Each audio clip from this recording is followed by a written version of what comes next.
जय श्री राधे श्याम। आज हम माघ मास के 24वें अध्याय की कथा करेंगे।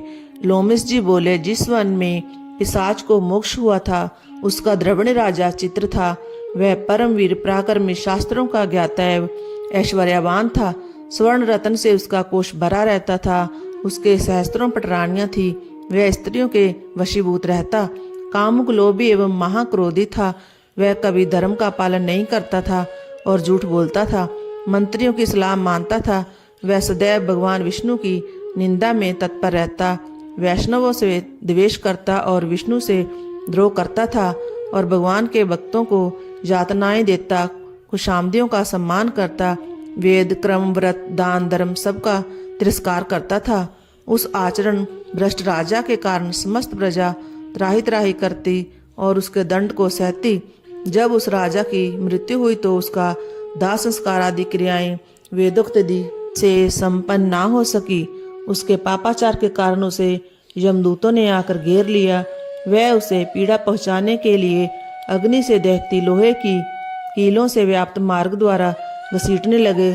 उस मार्ग में भयानक अंगारों की भांति दहकते हुए शूल से असहाय पीड़ा होती थी। विशाल जबड़ों वाले श्रृंगाल एवं कुत्ते जहां मुंह पड़ता झपटा मारते और उसके द्वारा जो पीड़ा होती थी वह चीत्कारों से भी कई गुना थी। जैसे तैसे वह इस महान पीड़ा को सहन करता हुआ जमलोक पहुंचा। वहां से उसे नरक में डाला गया।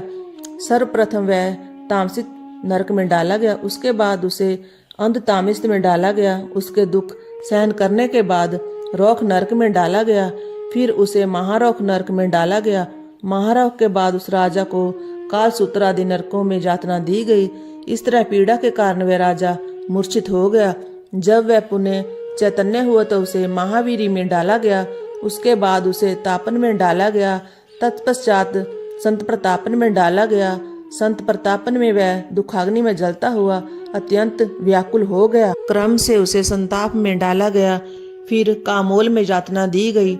बाद में कुड़मल में डाला गया। फिर उसे पूर्ति भूतिक नरक में डाला गया।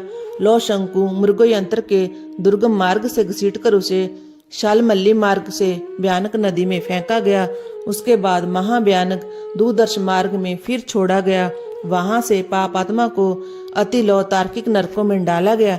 इस तरह वह पापी राजा भगवान विष्णु से द्वेष के कारण 21 युगों तक इस प्रकार नरकों में पड़ा यातनाएं भोगता रहा। यम की यातनाएं भोगकर जब वह बाहर निकला तो उसे गिरिराज पर पिशाच की जुन्नी प्राप्त हुई। वह महाभयानक पिशाच उस मेरु पर्वत पर वनों में चारों ओर घूमता रहता था और उसे भोजन और जल भी प्राप्त ना होता। महान दुखों को भोगता हुआ वह पिशाच एक दिन दैवात्य भोजन और जल की तलाश करता उस वन में आ निकला जहाँ परम वैष्णव महात्मा देवदूती का आश्रम था। थकान और भूख प्यास से व्याकुल होकर वह वृक्ष के नीचे गिर पड़ा और हाय मरा कहकर चिल्लाने लगा। वह विलाप करते हुए कहता कि मैं इस प्रकार समस्त जीवों का कोप बोझ कब तक बना रहूंगा। इस नरक सागर से कौन मेरा बेड़ा पार करेगा। यह कहता हुआ वह विलाप करने लगा। इस प्रकार कथा का 24वां अध्याय समाप्त हुआ। जय जय श्री राधे श्याम।